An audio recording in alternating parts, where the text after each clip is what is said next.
guys, my name is Rachel Washington. Again, I am here for session 4 of our oral communications class. This week we were doing demonstration presentations and videos. So my video, I wanted to do a tutorial or a demonstration on how to make a wreath. Who doesn't want beautiful decor on their house at a fraction of retail price? A lot of times when you buy different wreaths and stuff like that, it's quite expensive, but I'm going to show you how you can make a wreath that's not going to cost you too much money and it'll look gorgeous. And then, like I said, you can just really just show everybody how talented you are. So anyways, this is what you would need. You would need some deco mesh. The type of wreath I'm going to make, though, it's going to be a spiral wreath. So I'll have 4 10-inch rolls of poly deco mesh. I'll have some ribbon so I can put throughout the wreath, and then I have some of these things here, just little decorative things that you'll put inside of the wreath. And then I have my welcome sign that I'm going to put in the middle of the wreath. And you'll also need scissors. And so for the sake of time, I've already started on the wreath, and I'm going to show you guys the last thing that I'm going to do so that you'll kind of have an idea how to make a wonderful wreath. So far, like I said, this is where I am. I'm actually on the last one. This is what we have so far. Okay, so you would also need this type of frame. You would need, this is a 32-inch frame. This is for people that have larger doors, and they also have 24-inch frames for people that just have standard doors, and then they got smaller ones too. But for this case, we're going to do a big one, 32-inch. Have this type of frame where it has the pipe cleaners on it already. And so what we'll do is, when you do the spiral wreath, you take the pipe cleaners and you separate them so that you can put the poly deco mesh on each one. So what I'm going to do is I'm going to show you how I'm putting it on. According to the pattern I have so far, I put the gold on the inside, which will be 4 rows, and I put the purple on the outside, which will be 4 rows. And I'm going to show you how I do that. So we have the gold. Okay. So we'll roll it. And as you can see here, when I get it to a nice little roll that looks kind of decent, I'll cut it.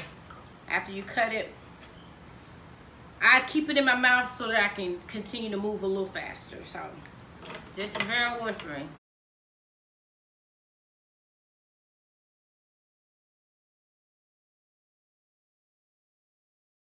So we got our 4 golden ones. It's not perfect, the rolls aren't, but I guarantee you when you put them in there, you won't even really be able to tell. And then, like I said, only people that really know that you might have messed up or don't look right is just people that's being super analytical, or people that just kind of know what they're doing. So after a while, it'll kind of be a little difficult at first. Okay. So that's what I did. I went so fast, sorry. I put the 4 rolls, had them on my finger. I had them here, and I did it with the first pipe cleaner. And I twisted it on there, and I did it like that. And then I'm going to do the purple one just like it. So I take the last one. Like I said, I did gold in the middle on the second part, on the outside part. And then I have my little pattern where it's gold and purple, gold and purple. So after I put the purple on there, I take the 2 there and I tie them off. So this is what our base wreath looks like. This is the base of, this is the main part. So what I'm gonna do for the sake of time, I'm gonna show you how to do my my ribbon, and I'll show you guys the last final part of, I'm gonna show you the end result.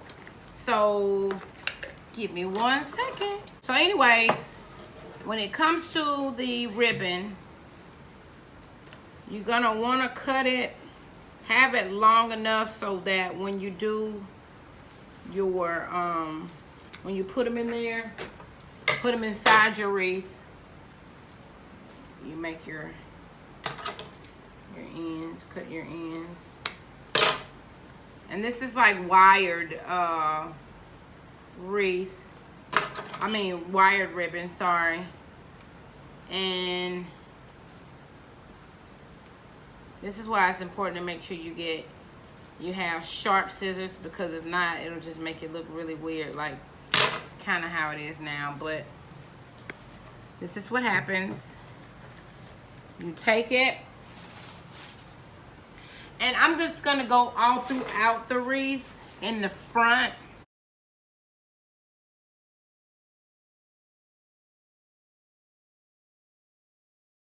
And that's pretty much how we do that. Just do it throughout. It's at your discretion on however you feel like you want to do it. And then after we get a lot of those in, I will put some of these little decorative balls in them. I just think they're so pretty. They're pretty. So I'll take them and I will stick them throughout the wreath. I'll put them somewhere anywhere, like probably like where it is now. If you can see, come show them this, Mallory. Show them where I have it, kind of. I pulled a piece of it off and I wrapped it around the frame. Can you guys see that? And then once it gets wrapped around the frame, then I just kind of stick it out. Oh, okay. Well, that one broke. That was weird. I'll just put it back in there. Hopefully, it'll stay like that. So there we are. I'm going to show you guys the end result. But this is what we're looking at so far. I'll show you guys what it looks like in a minute once it's finished. Okay, guys. So this is the final result of our wreath. The mesh itself, since I had to get 4, they were $4 a piece, 10-inch deco mesh, which was $16, and then the balls here were $3 a piece, and I ended up having to buy 2 like bushes of them, so that was 6 plus 16. Then we had the ribbon. The ribbon was $5. The sign was $4.50, and the actual frame was like $9. So, you know, we spent normally a wreath like this, like if I was to make it, for this big of a wreath, I charge about $65 to $75 for this wreath. But if you do it yourself, the materials only cost about $40. So, like I said, this was really fun to make. I was actually in the mood of making it. Make sure that when you do put your sign in, I use this here instead of glue. I use this to make sure that it stays, because sometimes when you glue certain things on with the glue gun, they don't always stay. And since you're gonna have it outside in the weather, you want to make sure your things are stay. So just in case, because sometimes birds will live and move into these things and they'll make that nest. So, but anyways, it was fun showing you guys what I do. I do this in my spare time. I love doing it when I'm in the mood. If I'm not gonna do it. So I hope you guys learn. If you have any questions, feel free to inbox me. If y'all have any questions, make a comment on the YouTube. It doesn't matter. But here we are. This was my session 4 demonstration. Thanks. Y'all have a great day.